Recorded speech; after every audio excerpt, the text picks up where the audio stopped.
I think in general, the thing you'd want from an instructor is clear communication and a plan. So you want to clearly understand the changes they want you to make. More importantly, you want to plan if you're going to see them every couple of weeks or 3 weeks. What am I doing when I practice? Do you want me to video myself? How do I do the video? Can we send videos back and forth? What drills do you want me to work on? Ask for as much information as possible so that when you show up to the range or if you can hit balls at home, you have a really clear understanding of what you're trying to do and the moves you're trying to make. Well, hello and welcome back to your virtual tea time. My name is Tori and I am your host, and Happy New Year. I hope you had an amazing holiday season. Mine was pretty low key, which is the way I like it. We stayed in Arizona the whole time. We did go up to the cabin for Christmas like we usually do, and then just hung out and relaxed. And I've been working on the house for the past week and trying to weed out things that we don't need anymore and give it away, throw it away, whatever it needs to do. So I personally love doing that. So I'm feeling rejuvenated for the new year and I'm excited to have a fresh start. Like, I love a new year. I don't necessarily make crazy resolutions anymore, but I just love the idea of a fresh start. I'm all for it. So we are lucky enough to have Jon Sherman join us again, and I really appreciate him doing so. As I say in the beginning of the interview, I think this is our fourth time having Jon on, and he is an incredible resource for us to improve our golf game. He speaks to us as an amateur, as one of us. He's just an incredible resource. I've included all his social media outlets and book links in the show notes. If you have not bought The 4 Foundations of Golf yet, I highly, highly recommend it.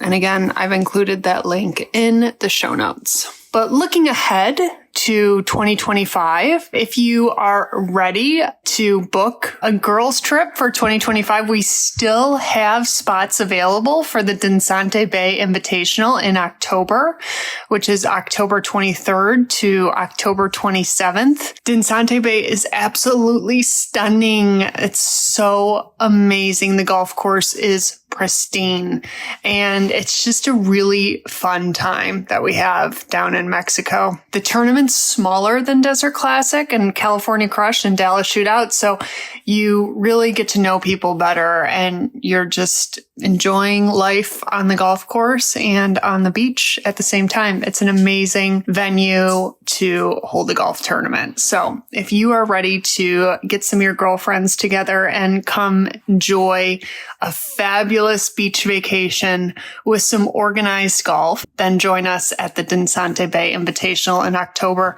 I have included information for that in the show notes, but it is dinsantebayinvitational.com if you want to go straight to the website with all the information. And then also we have some fabulous trips planned for 2026. So if you want to book ahead of time, we have a couple spots left for our Girls Gone Golfing trip to Wimbledon and our Girls Gone Golfing trip to Scotland in 2026. Both of these trips are top notch. And I mean, just going to Wimbledon to begin with, I think we all have that on our bucket list, and we're able to check that off while also playing 6 of the most amazing golf courses in England. And combining the two just makes it epic, if you ask me. And then the Scotland trip, it's very limited to 12 players. It's a very small group, but with the most iconic golf courses on the itinerary. So you have Muirfield, you have North Berwick, you have Royal Troon and Prestwick. It's the most golfer itinerary that we can come up with. Like, it's top notch. So if you are ready to book those bucket list trips, we do have a couple more spots available. And again, there's links in the show notes to get more information. But let's get back to 2025 and what we can do in the upcoming months to prepare for our summer golf season with Jon Sherman. Next up on the number one tee. Hi, Jon. How are you? Hey, Tori. Nice to see you again. Thanks for being back on the show. I think this is your 4th time. You spoil me. I appreciate it. Thank you. Thank you for the honor. I'm going to consider this the morning after because we had quite a non-showdown happen last night between Brooks, Bryson, Scotty, and Rory. Yeah, I've been thinking more about it and I was excited to watch it. And the more I reflect on it, the worse I think it was.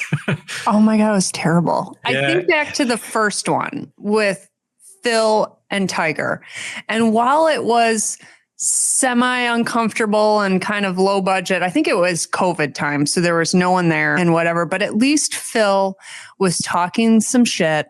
And Phil was also like talking through his shots. Like, I'm going to do this because of X, Y, and Z. And it's the ball's going to do this. And then it's going to, and yeah, I think there's a number of reasons that, there was a lot of chatter on Twitter about it. And yeah, I guess the hardest thing is these guys are not showmen. I mean, I was most surprised by Bryson, to be honest with you, because he's the one who's taken it upon himself recently to show off his personality and do YouTube. And man, he looked like he didn't want to be there. He took the earpiece out. He really wasn't showing his personality. Yeah, it was just odd. But the other 3 are not wanting to be showmen like him. So I don't know if it's getting the right personalities, the format, or maybe having more matches concurrently. Like, one thing I was thinking is that, if they had 2 or 3 other matches between PGA and LIV players, it would alleviate that discomfort while they're walking in between shots potentially. But I don't know. It wasn't great. It was not great. And again, like right in the beginning, it's all live-ish, I think. I mean, I think it is actually live. Yeah, and so there live. are some mistakes and there's the earbuds not working and there's like cameramen in the shot all the time. And I guess it's fine, but I don't know. I just felt like it was a waste. I thought it could have been a lot better. And for whatever reason, all 4 of them were really tight. Yeah. They couldn't laugh at themselves. It was awkward. Yeah. I don't know if that's because there's genuine discomfort between all of them. I don't know any of them, so I'm not sure about that. But yeah, I think the production value for me, I think they've been getting better at it. I've enjoyed some of these matches. I like some of the ones with, they used NFL players. So I'm not against the format. The main thing is that, we were hoping there would be some kind of banter between the teams and there wasn't. There was nothing, like absolutely nothing. And I thought Shadow is a perfect place to do it. I was excited because I just played it a month ago. It's just an unbelievable venue. I think the production quality has gotten better. So I don't think there were any excuses there. It was just, we were relying on 4 golfers to hopefully create some drama that they just couldn't. I don't know if that's their fault or the people who organized this, but yeah, it was too long also. I think I turned it on. It was 6 o'clock for me and I go to bed at 10 o'clock on the dot. So I'm like, I'm done here. And it was still going. Yeah. I did go to sleep. I think they were in hole 16. I'm like, I'm done. Oh, so it was disappointing. And I also was scrolling through Twitter this morning. And I think you mentioned at some point, either this morning or last night, like, this is a problem. This is like, if this can't be entertaining, then what does the future of golf have? Because we all think like if LIV and PGA kind of join together again, that everything will be great and it will be very entertaining. But what if we it had isn't? that already? They were together already. Like that was the PGA Tour like exactly. 5 years ago. So I'm not a YouTube person. I'm going to start creating content on YouTube because it's so powerful in my own format, not the entertainment stuff. But the more and more I talk to golfers who watch YouTube, the more I'm realizing that, and watching my kids, the way they look at YouTube and traditional media. Someone posted last night, he's like, I feel weird saying this, but I enjoyed watching the Barstool match with John Gruden more because, it's 60 to 90 minutes. It's edited tightly. There's way more personality. So there's all these little like clusters of these media companies popping up where people can choose their own adventure rather than watching a broadcast for 4 or 5 or 6 hours. They could watch it in 60 minutes. Grant Horvath and all these, sorry if I pronounced his name improperly, but there's just all of these highly produced video shows now. I was on a No Laying Up video with Neil from No Laying Up, and they did an amazing job with the editing. And I was like, people generally want to watch this more than they do tour broadcasts. So I'm not sure there's anything they can do about it. I don't know if TGL is the answer. I don't think that is. So I think it's just a general change in the landscape. Yeah. Tell me, what was the No Laying Up episode about? So Neil from No Laying Up, he's wanting to play more tournament golf. He's a pretty solid player. I think he's like a 1 or 2 handicap. He lives in the New York metro area with me, so he competes in the MGA events. We started to play more of them. So he had read my book and reached out and said, hey, I'd love for you to do a video where you kind of coach me around the course and we'll talk about tournament golf. So he just played 9 holes and I just kind of crept into his brain, which was fun because he doesn't hold anything back. And I was just trying to help him out with what I think he's going to go through in tournaments. And then he actually posted a video of him in the Long Island Mid-Am, which came out, I think, last week. Tournament I played in, a really difficult setup. And he struggled. And I give him so much credit for having the cameras around him while he was competing. So, but a few of my buddies watch it and they're like, this was awesome because I identify more with Neil shooting an 83 in a tournament for whatever he shot than I do with a pro golfer. Oh, absolutely. And when I hear stuff like that, I'm like, yikes. Like that's, 10 years ago, you couldn't produce a video like they do now, but the cost of cameras and editing, like it looks really good. It's in full HD. You got shot tracers. He's great on camera. And there's plenty of guys and women like him now doing this content that people love. It was kind of interesting to be a part of the filming of it and saw what they did with it post-editing. It took a lot of work, but it's pretty impressive. I'm going to check that out. Did you have an opportunity to talk to Neil after the tournament round and we exchanged some texts. I just told him, I said, hey, it was a meat grinder. We played a really difficult, great golf course that was firm. Difficult green complexes. It was one of those rounds where you're like, what would a scratch golfer shoot? Because there were some people there who blew up. And, I told him, I said, hey, that was one of the harder tournaments we've ever had. So I give you a lot of credit. I think he learned a lot from it. It's one thing to put your game on the line just by yourself, but then knowing you're going to have, hundreds of thousands of views on it is an extra layer of pressure. Exactly. I'm not sure I could do that, to be honest. Exactly. And I got to say, anyone that plays tournament golf will understand and not think anything twice of his 83 or whatever he shot that day. It's the people that haven't put their game on the line that be like, what a hack, Yeah. You don't know what's going to happen until you do it. And anyone who is stepped into the arena knows what can happen, and especially when you are under very difficult playing conditions. Because I made the cut in that tournament the second day the wind picked up, and it pushed me to the absolute edge. I had thoughts of, I kind of blew up on the front 9 and got it together on the back 9. I think I finished 17th, so it was a good tournament for me, but it pushed me to the literal edge. It was so difficult. Well, tell me what that edge looked like. What were you saying? I'll tell you exactly what it looked like. What were you thinking about walking off the front 9? No, it was more so like in general, 2024 for me, I wouldn't say has been a banner year competitively. I think I don't know if taking a step backward is the right word, because I just think it was a variation where I just didn't play as well.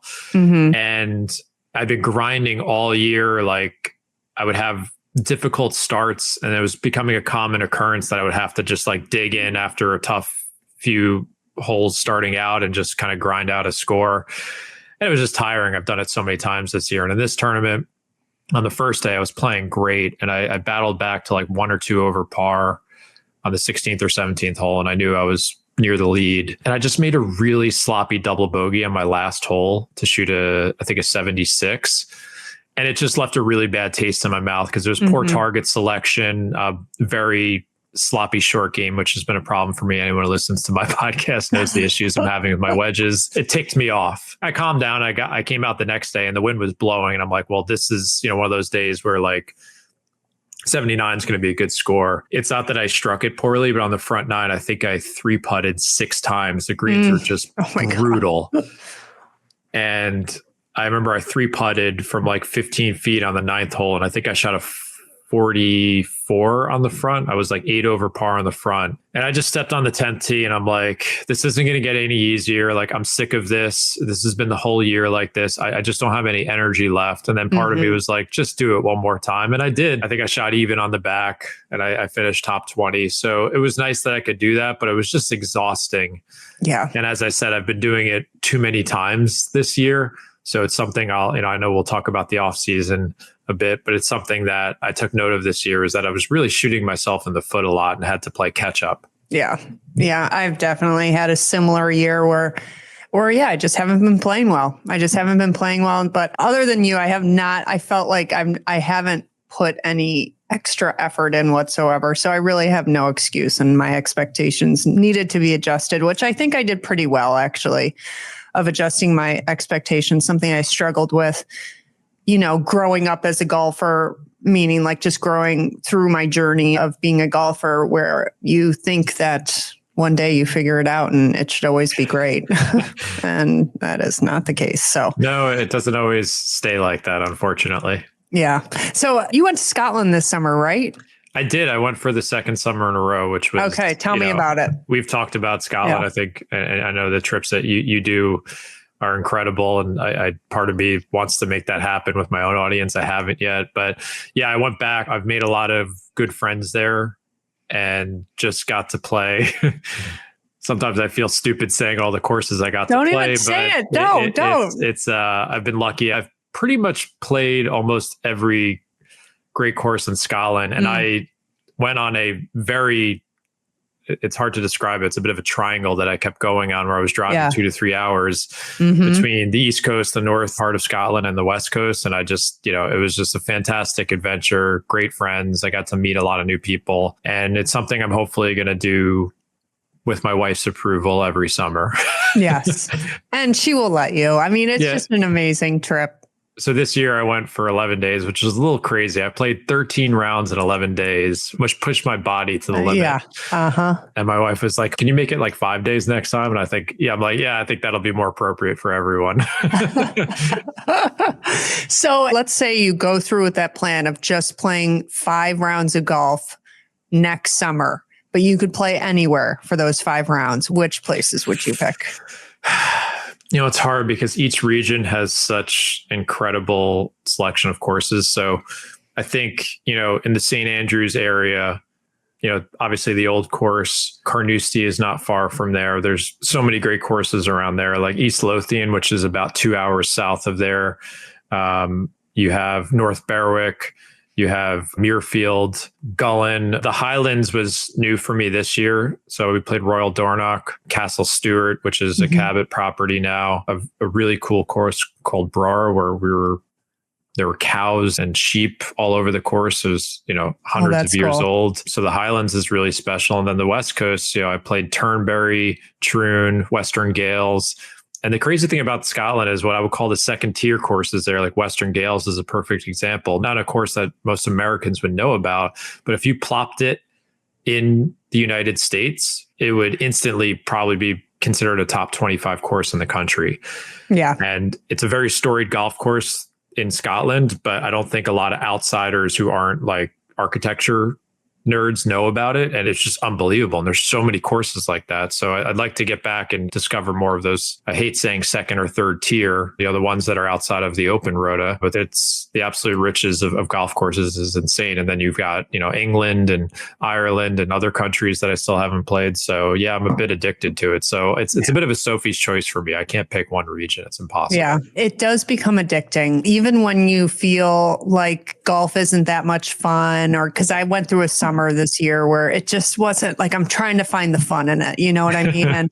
and then you get on that plane headed to Scotland or Ireland, and you're like, this is going to be an effing blast. And it is. It's it's an adventure. It really is. I always love getting outside of everyday life or what you're used to and seeing a different perspective on things. And that's why travel is so great in general, but even more so with golf. A lot of the courses that I play in the New York area were built in the late 1800s and early 1900s, and they were fashioned after the Scottish courses. So my home course, which you could see a map of back here, a lot of features, St. George's on Long Island. It was built in 1917. But the designer, Devereux Emmett, he was trying to fashion that course after a lot of the great Scottish courses, and you could see the similarities when you play them. So it's particularly cool playing historic courses in the United States because you start to understand why they're designed a certain way. Yeah. Today we're going to talk about 5 different ways or things to focus on during your off season. But one thing I want to touch on with 2024 before getting into kind of looking forward to 2025 is your club championship this year. I know every time you've been on, we've kind of chatted about your club championship. So tell me about that this year. How'd it go? I didn't win it. I was going for a three-peat. I fell short. To be quite honest with you, I wasn't very comfortable. I felt a little bit more unsure of my game than 2022 and 23. There was a lot more confidence. We have 2 rounds of stroke play qualifying seeding for 16 spots, and I was exempt, as the 1 seed as the past champion. So I played 2 matches. The first one, I didn't play all that well and I won it. And the second one, I lost to the eventual champion, who's a great player. And we have a lot of scratch level golfers at my club who can absolutely win, and match play makes it, such that I think more people have a chance to win. And I just didn't have it. I was down 4 through 4 holes, which has never happened to me before. And again, to my earlier point, it was kind of how the season was going. I'm like, what are you doing? Yeah. And I dug deep. I came back. I drained a bomb on the 15th hole. I got it all the way back. I was on the 18th hole and he won. And credit to my friend, Chris, who I was playing against. He played awesome and made a ton of birdies and he won, and he deserved to win. He just beat me. I didn't have it that day. So that was the first weekend of match play. On Friday, I had played with some friends and I made 7 birdies. Of course. And then I was like, I didn't think anything of it because I'm not like superstitious like that. But it just shows you how quickly things can change. It's not that I played horrible in those matches. My game wasn't sharp. And that it was kind of a sign of the entire season. In that scenario, in a match where you're down 4, and I'm not sure what happened after that, but did you ever think to yourself, like, F this, I want to get the hell out of there, out of here and whatever, I'm probably going to lose. Do you go that route? Because I do sometimes. Well, I'm a big believer that there's no way you can fully control your thoughts. I'd rather let them pass by, I think is a better way to phrase it. So I had a lot of negative internal talk saying like, this is embarrassing. Our second hole is a long par 5. I mean, you have literally the whole planet to hit to. It's a very wide fairway and there's junk to the left. I never hit it in the junk, ever. I hit 2 balls. I pull hooked 2 drives in there. It was just, I'm like, wow, you're really uncomfortable today. It's not that I was nervous. It's just something felt really off. You go down 4 through 4. And I was just, my commitment to myself is like, just keep going. Let's see what happens. Because you never know what's going to happen. I got my chance later in the match. My opponent missed some really short putts. I think he started feeling the pressure, but he kind of kept peppering that in with some good holes. So there were moments where I'm like, man, this is embarrassing. Like, what are you doing? My commitment is that I don't give up. I have to hold myself to that standard. And I can accept losing, but I can't accept throwing in the towel like that. So I just kept staying patient and I got my opportunity. I hit some great shots later in the match that got me back into it. And I had a chance to win. I just didn't do it. And hats off to him. We had an awesome time. When I drained that long birdie putt on the 15th hole, we both kind of like gave each other a fist bump, or like, this is fun, like, let's do it. Like, we both wanted to win, but we were being, good sports about it, which is important to me. There's some people I've come across who aren't, unfortunately, and I don't like that in club competitions. I'd rather, these are my peers, I'd rather have it be that than ill will. So we had lunch afterwards with his family. It was nice. And you just kind of have to accept that I did everything I could. I literally did everything I could to come back, and I did, and I just didn't win. And I with that, I couldn't live with if I just, on the 8th hole was just like, I'm done here. This is over. I can't do that. Okay. So let's get into 5 things to focus on when going into the off season. Sure. So what do you have? Number 1. So this would be kind of obviously generic advice. It always depends on everyone's situation. But I think, some people, if you do have an off season, I know there's a huge what off season crowd. I always get reminded of that the second I mention it. Every time I mention on Twitter, everyone from Texas, Florida, Arizona, California, Australia, they're like, what are you talking about? What's an off season? I'm like, I'm familiar with geography and weather patterns. Thank you. But we all, even though even here in Phoenix, we have an off season that's more like there's no tournaments going on. Like, I can say November, December, January, and even most of February, like there's no major championships going on. It's definitely an off season for sure. Yeah, but you can play though. Yeah. We can't play as much. Yeah. Okay. So there's that. I think in general, like, now is the time to make a change. So it's much easier to make a change in your golf game in a risk-free environment if you have some time off. So I think it's a great time to get swing lessons, for example. If you want to make a meaningful change in your golf swing, you're going to have to kind of rewire your brain and your motor patterns. And that doesn't happen within 2 weeks. So in a perfect world, you want some time to see that through, like 2 or 3 months. And I think if you don't have the pressure of going out there and posting scores and playing in tournaments, you kind of have a longer leash to deal with, rather than if you were making big changes in season, then you're kind of having a harder time because, you still want to play well, but you have to accept that any changes you do make can, result in some higher scores because you're kind of uncomfortable and you're going to revert back to your old patterns. So in general, if I'm going to make a change, whether that's swing stuff, the way I practice, we'll talk about equipment, I think the off season is a great time to do it. And going in with the right expectation, what do you think personally? Okay, I'm going to go get a lesson. A, what should I expect from that? And what should I take away from it? And then B, how often do you think I need to be working on the change that's suggested? I think in general, the thing you'd want from an instructor is clear communication and a plan. So you want to clearly understand the changes they want you to make. More importantly, you want to plan if you're going to see them every couple of weeks or 3 weeks. What am I doing when I practice? Do you want me to video myself? How do I do the video? Can we send videos back and forth? What drills do you want me to work on? Ask for as much information as possible so that when you show up to the range, or if you can hit balls at home, you have a really clear understanding of what you're trying to do and the moves you're trying to make. And more importantly, in the beginning, you want to see some evidence that you can actually make those changes. Doesn't mean it has to stick immediately, but if they're, changing your backswing or position at the top or wrist angles or your grip, you want to see some evidence in the beginning that you're physically capable of doing it. And that when you do, it makes an improvement to your ball flight. Doesn't mean you're going to do it all the time. So you want to plan, you want to understand what that plan is, the whys of why you're making that change and how it relates to your swing. And again, you want to see evidence along the way that you're capable of doing it. If it's just impossible and you're like, I just physically can't do this, it doesn't feel right. It should feel a little uncomfortable. But if it's just like way off the mark, then I'd say, well, maybe it's not the right change. Maybe it's not the right match with the instructor. Yeah. And I go as far as even filming the lesson too, because as much as you think you're going to remember what your instructor is talking about and the feel he wants you to get, and the time that you actually get the feel, you forget about it. You forget about all the little things that they're talking about. And then it's like, okay, wait, am I doing even what your question, if you're doing what you're working on even correctly on the range? So yeah, it's like anything else. You get a bunch of instructions, you're nodding your head, you're like, oh yeah, I'll remember that. And then you remember maybe 10% of it. Yeah. So obviously there's a burden on the coach to provide a good service, but there's also a burden on the student to make sure they understand things, take notes. In your case, taking video could be very helpful. But you want to make sure that if you're investing money and time into this, you want to get the most out of it. So make sure you understand that the big 2 or 3 things, it shouldn't be 10.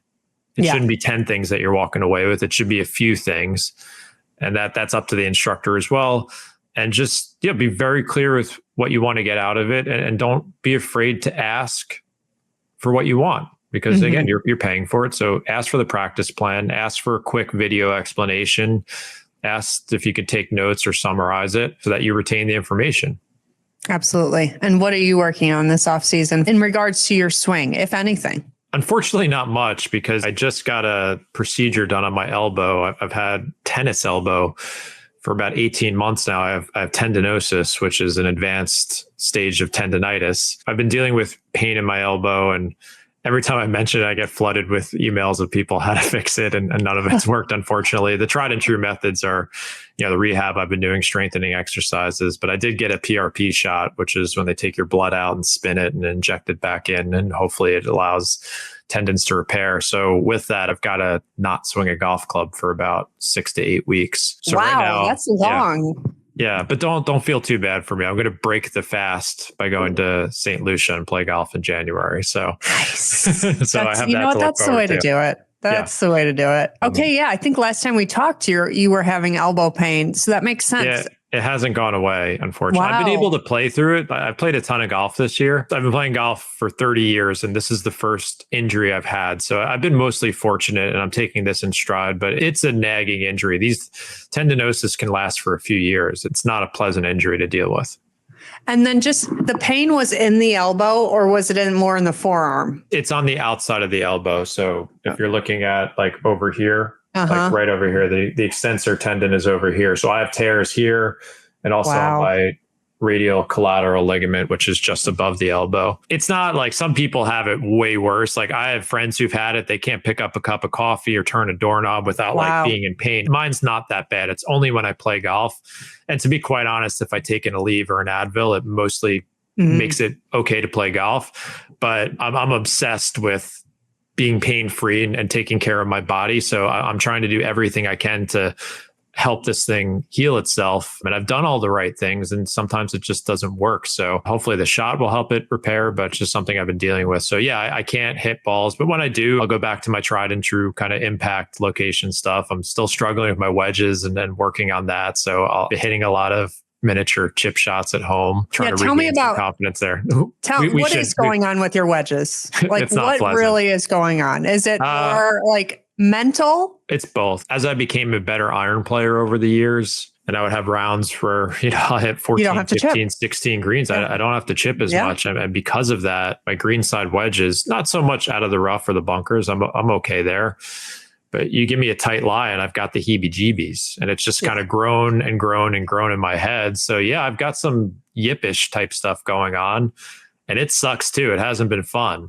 I've played a lot of tournaments this year thinking in the back of my head, don't hit it there because then you'll have to chip. And I've tried to be honest about it. And then you hit it right there. And then you hit it right there. And to be honest, like if I look back, I haven't actually yipped that many chips this year. Yeah. It's fear of it that has been very unpleasant. But, I know how to chip a golf ball. And to be honest, I've gone to, this sounds crazy, but for the moment, a lot of my warm-ups have been with one hand. I got no problems hitting a chip one-handed. So I was in North Carolina recently playing in this event, and there was Bermuda grass everywhere. And I was just like, F it, I'm going to hit this one-handed. I started hitting like the best chip shots of the year. So I gripped the club with my right hand, and I just literally placed my left hand near it. Yeah. So I was only holding the club with one hand, but for whatever reason, that took the fear away and just kind of allowed my brain to do its thing. So I've got some work to do to remove the fear around impact. And I'm confident it will go away at some point, but it's been challenging. Yeah, I bet. Yeah, it's one of those things where I try and be honest about these things because, my golf game was trending very well for years. And it's not that it fell apart this year. I played a lot of good golf, but yeah, on certain these wedge shots, I'm like, I just can't hit this right now. And fortunately, I still drive the ball and hit my irons really well. So I don't, get exposed that much, but it's there. Yeah. And I'll figure it out eventually. But, a lot of it is trying to find a technique that gives me a higher margin of error. And honestly, just being comfortable and not, being so anxious over the shot. And it just happens to me sometimes now. Yep. And whether, people might feel the same about their driver or the putter, we're all going through it. If anything, I went through it for a long time with my driver. I could not swing free. I was so freaking scared, but you get through it. It's just a crazy game is that you could put me on a tee box, give me an iron shot from 200 yards. Don't think anything of it. Totally comfortable. Yeah. And then you give me a straightforward chip shot. Then I start getting anxious. And that, as you said, it could happen to people over 3-footers. It shows up. And there's pro golfers who are struggling with this on one level or another too. They have anxiety over certain shots. This is just, it's gotten to a point where it's like, okay, I've got a problem here. Yeah. And I'll get out of it. Yeah. Usually I've been able to get out of them faster. So yeah, that's something that I will, once my elbow allows me to, I'll start hitting chip shots. But I've done some stuff before I had this procedure on my elbow done that was giving me some glimmers of hope. So I'll remain positive about it. Okay. Moving on to number 2, which definitely goes in line with number 1, which is indoor practice. Yeah. So I think, everyone's got different situations. So if let's say you have a net you can put up in your garage, that'd be the most basic one. And obviously there's not a lot of feedback there, but I think the most basic thing is just impact and ground contact training. And you could do that with just spraying the face with Dr. Scholl's. I'm sure everyone's heard this at this point, but just, diagnosing where you're striking it on the face, how that feels in your hands. So you know what a toe strike feels like, a heel strike, obviously a sweet spot strike, challenging yourself to strike different parts of the face, not just the center. Some interesting stuff happens there. So I did that for years. I'm fortunate to have the launch monitor and simulator at home now, but I hit balls in my basement for years without any feedback other than impact.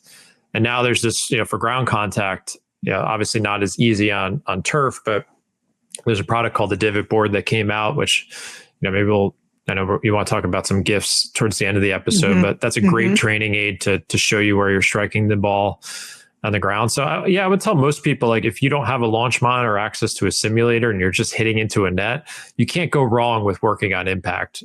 You can't get too good at that. Like if you just focused on that for 3 months, something good will come from that. Yeah, absolutely. And again, pretending that everything is good with your body and your elbow is good to go, how would you utilize the indoor practice facility yourself in the off season? Like, what would your hour look like? I mean, for me, I'm at a different place in my game where it's more maintenance. So, my goal over the off season is just to, if I get balls into a simulator, just always paying attention to my carry distances. I just always want to know how far I'm hitting the ball. That's what makes me a pretty good iron player, is that I can land the ball close to pin high to my target. So I'm always evaluating carry distances with, those intermediate wedge shots from 40 to 80 yards. I'm pretty good at those. I'm always honing those in. Driver work. So yeah, I mean, for me, it's not as complicated because I'm just kind of working through my bag and staying fresh. And I've been doing a lot more challenges. I have software called GS Pro, which is a really cool software that just got upgraded. And I got to give a shout out to them because they have a ton of new challenges where you're hitting shots from like different yardages and you're being graded. They have the TrackMan Combine on there now, which I did recently. And I realized I'm actually as good as that as some PGA Tour players. So that was cool to see.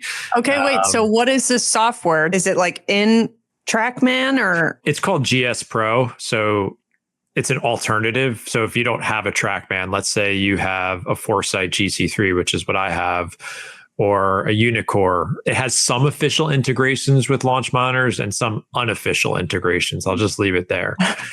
But it's a very cool piece of simulator software. You have a driving range. You could download pretty much any golf course you want. They've got all these challenges on the range. As I said, they have the TrackMan Combine, which is 60 shots. You're hitting 60 shots, all different distances through the bag. I love those challenges and playing simulated golf as practice in the off season because you're putting pressure on yourself. When I'm playing these games, like I want to beat people on the leaderboard. I want to be number one. So I've got real pressure on each shot.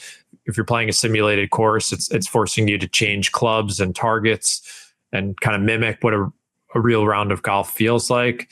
So I try and do both. I'll do the range stuff where I just kind of work through my bag and just taking note of all my ball flight basics, impact, location, ground contact, curvature of my shots and distances, and just working out all those basic impact skills. And then I try and challenge myself and have fun. That's great. To flip that to someone who maybe was getting swing lessons, that hour of work, you might not really care about. It might be a good thing not to have ball flight feedback. So Rory McIlroy just made some swing changes. And I think he said that for about a few weeks, he wasn't even looking at his ball flight. He was just trying to make the change in his body, probably working with video. So you might not even need a simulator for someone else who might be getting swing lessons. You're just trying to verify like, okay, I'm getting into this position at the top of my backswing with video confirmation. We'll worry about the ball flight feedback a month from now. Yeah. And speaking of Rory, last night he played lights out and a lot of it was his putter too, which was flawless. But do you think he was definitely using that new swing last night? Like, it's so hard to say, one 18-hole match. I mean, to be fair to Bryson and Brooks, they hadn't played a meaningful event since September. Scotty just won in Hawaii and Rory just won on the DP World Tour less than a month ago. So I think they were fresher. But yeah, I mean, I don't know if that comment Bryson made the day before, which Rory kind of walked into, put a chip on his shoulder. If it was me, I probably would have been pretty pissed off. But again, he kind of walked into that one, to be fair to Bryson also. So I don't know if he was trying to get back from the US Open. Unfortunately, like there's just no, like I was thinking to myself, I'm like, if he kicks his ass tonight and drains a bunch of putts, like it still ain't going to bring back that US Open trophy. So, no. So there's no retort here, really. Exactly. Not until next June. That's for sure. Okay. Number 3, upgrade your body. And I love this one because I think at this time of year, especially, people are more motivated, whether it's, true or not. It's a great time to just, focus on your body and getting more fit. So what are your thoughts on that? This one's really important to me. I'm 41 and my goal in life is to, other than this elbow thing, I've been pretty pain free. And I think a lot of that has to do with taking care of my body. And I'd like to remain that way for as long as I can. So I love to challenge myself with different fitness routines. It's kind of a joke at this point, but I have the Rocky IV soundtrack on repeat whenever I train. I have this I live near the ocean. So I have this great park near my house with this massive sand dune, and I'm like running this 3-mile track up and down the dunes listening to Rocky IV. So I love to do stuff like that and challenge myself. I need to know more about what different workouts you're doing. Like what are you going from, like yoga to Pilates to running the dunes to weight training? Like tell me some things you're dipping your toes into. So the main things that I try and do on a weekly basis, off season or not, my wife and I walk 5 times a week for 40 minutes. You can look up the data on walking on how healthy it is for you. It's also a great time to just talk without a phone present. You walk a lot in golf if you don't take carts. So I think that's good preparation for the course.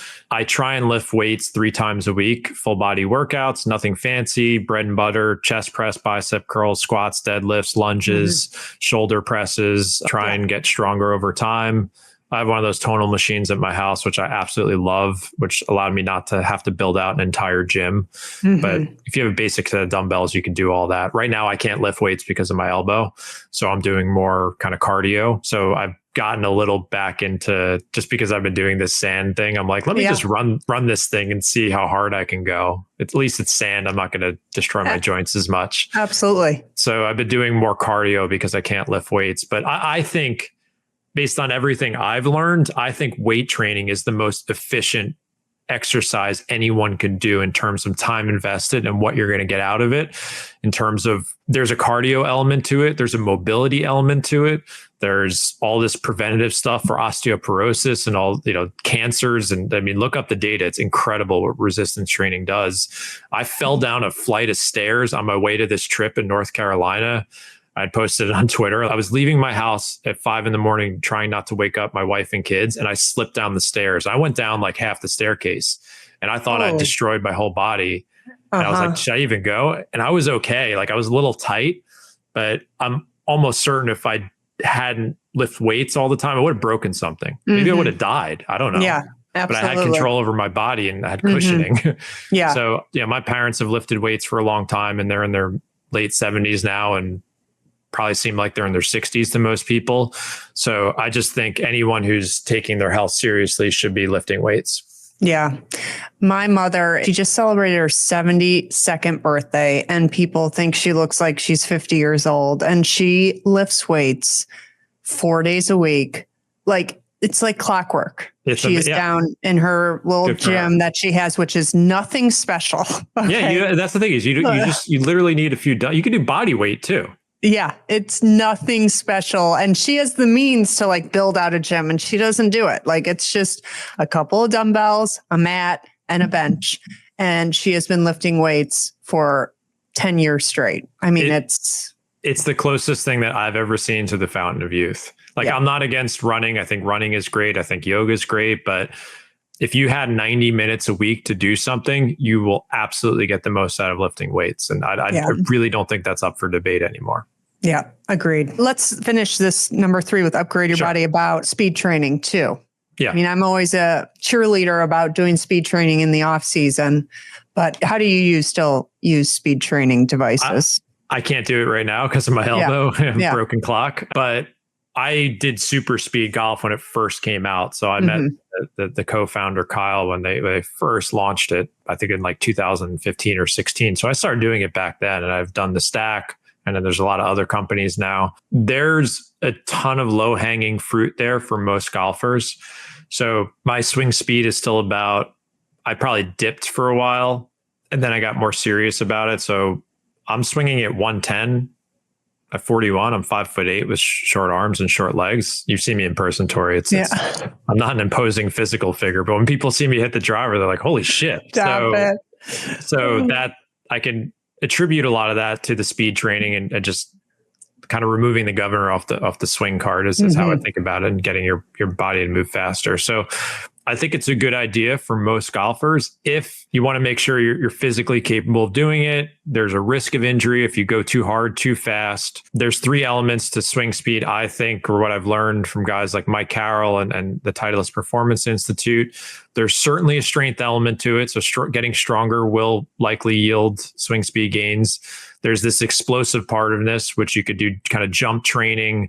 And I think the swing speed training falls into that as well. There's a range of motion and mobility part of it. Every morning I do some mobility work on my hips and everything. And that allows me to make a deeper turn, take strain off my lower back. So yeah, I think a lot of golfers who've never done it before can quickly add 4, 5, 6 miles an hour with, a couple months of following the program.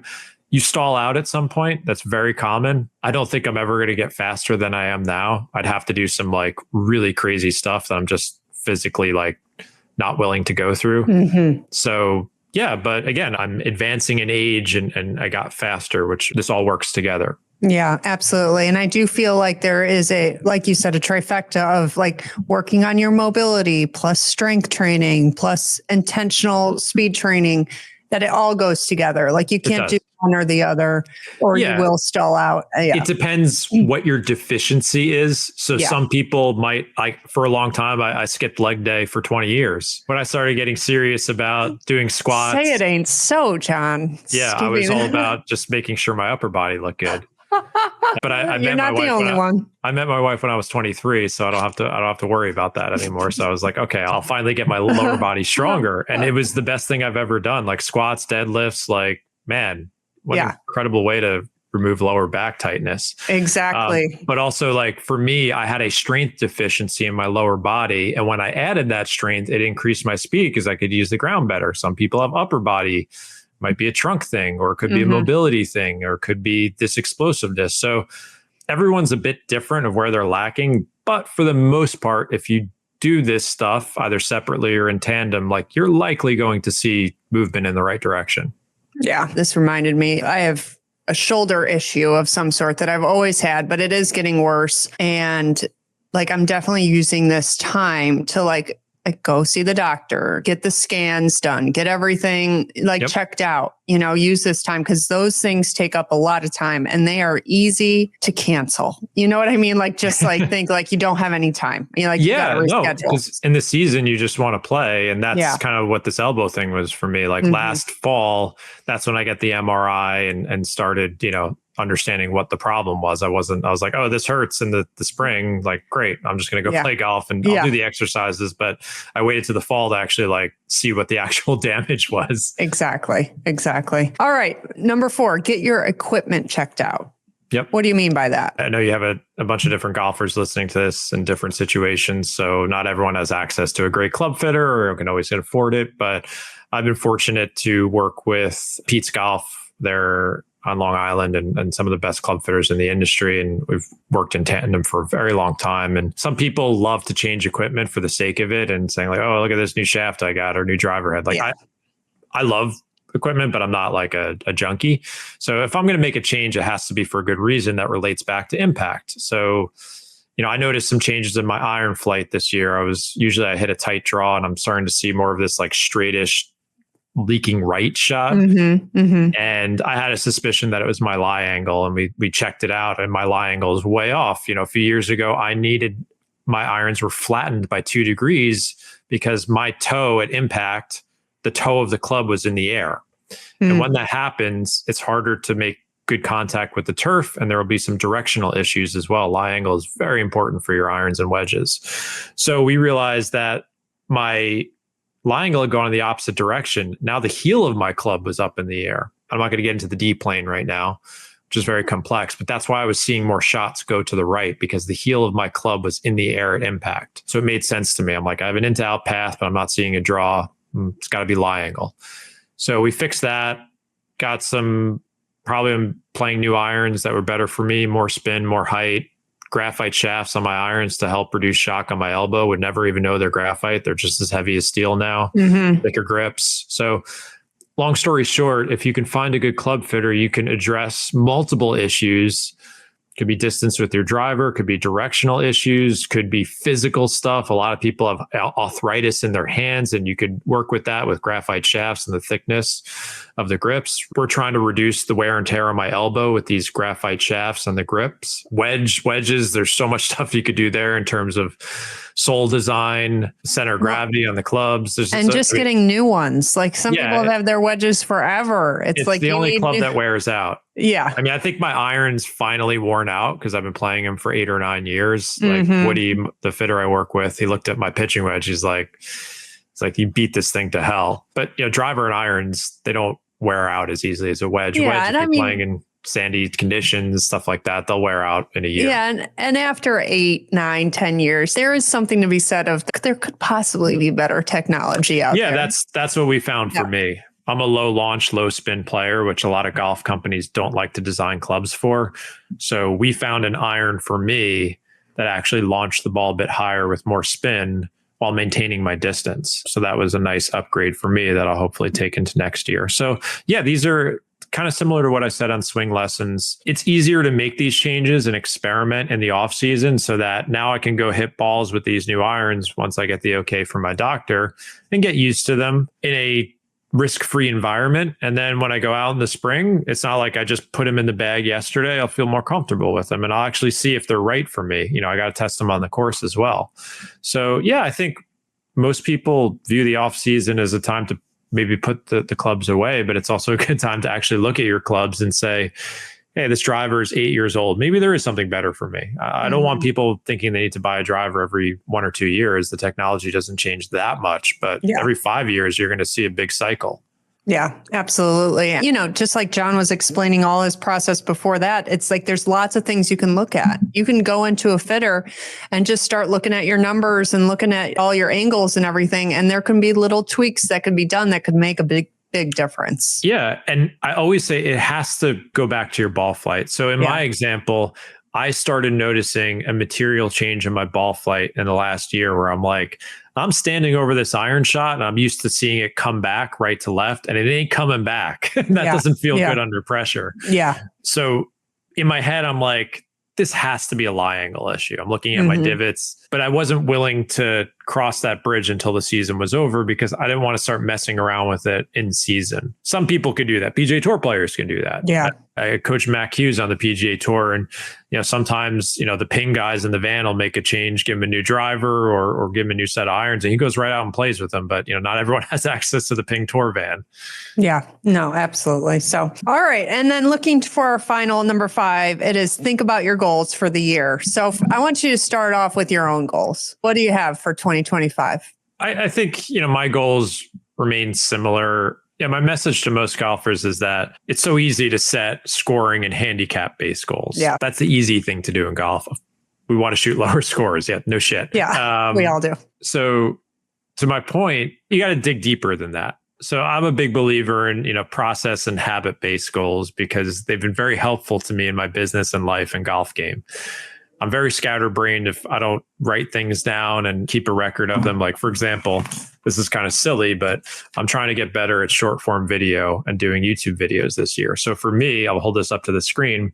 I made a goal to do 90 videos, short form videos. I am 76 videos in. And just because I wrote this down, this is how I wrote my book too. I'm like, if I'm just going to check this box off every day and know that I made a video or I wrote a chapter in my book, I'm going to get better at it. I'll get used to doing it. I have noticed that you're putting out videos on Instagram and YouTube a lot more, and they're great. Thank you. But the first one sucked, I think. It's an old trick from actually Jerry Seinfeld. It's in James Clear book's Atomic Habits called Don't Break the Chain. So Seinfeld, when he was first becoming a comedian, he just had a calendar in his apartment and he's like, every day I write jokes, I'm going to exit off. And you see it and you start building momentum. And when you get to like day 30 or 60, you're like, I can't break the chain. I'm so used to this that I will feel horrible breaking the chain. So I think in golf, we need to find different process-oriented goals and habits. So we talked about earlier in my club championship, how you said, well, didn't you want to give up? Yeah. I mean, part of me probably wanted to, but I couldn't and I wouldn't because I made that commitment to myself 10 years ago that I wouldn't do that when I compete. And because I've built that habit in some really horrible moments, I have walked off the course only once. And it was because of something that was happening with the playing partner. Mm-hmm. And because I'm so used to like training that muscle when I compete, I'm just not giving up. Because I haven't done it so many times that like, it's just part of me now. So we need to find little things that we can hold ourselves accountable to. And more importantly, what we can control. And to be honest with you, like I've been working with Mac Hughes the last year and a half, who's a pretty good PGA Tour player. This is literally all we talk about. We have a set of standards that we hold him to on every single round he plays.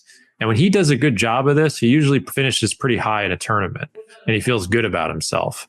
And even when he doesn't shoot a score that most people would consider good, if he knew he did everything he was supposed to do, he's okay with that. He can live with that.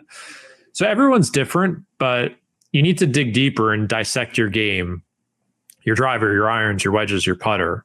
Like what's holding you back? Is it technical? Is it skill-based? Do you need lessons? Do you need to change the way you're practicing? Are you just showing up and raking through balls? It could be, are you taking time before every shot on the course to make good decisions? Are you losing your temper? So there's all these things, little things that I think we can introspectively look in our games and break them apart and say, how can I get better at this? And more importantly, what are things that I can actually do that I can hold myself accountable to that'll move this in the right direction so I feel good about it? So that's like a basic process that humans have been using for thousands of years. And I'm not saying anything new, but I think it works particularly well in golf in a game where there's like so much out of your control. Yeah, absolutely. And you simplified it really well to where it's like, oh yeah, I can do that. Like I can go putt for 30 minutes twice a week. Just starting there, you know? Yeah. Part of it's time. Break a habit. And doing it. And then you want to make sure that you break that a little bit closer. Like, is your speed control poor? Exactly. Are you missing a lot of putts from 4 feet? Like break it down even further and say, okay, with those 30 minutes, now I've found some of these great speed control drills. I'm going to play this game. Or maybe I'll get my putter looked at or get a lesson. You're just trying to, again, stack the odds in your favor and give yourself a plan because we all feel better with a plan rather than just kind of randomness. Absolutely. Well, Jon, I have to wrap it up, but no problem. Thank you so much for being on the show today. And as always, I mean, again, you've been on the show plenty of times and it is so much appreciated. So everything you need to get a hold of one of Jon's books, which are amazing, The 4 Foundations of Golf, and then the book about tournament play. They are fantastic. Everything is in the show notes. His link to his podcast, The Sweet Spot, and your store. Jon, thank you. Thanks for having me on. It was great speaking with you again.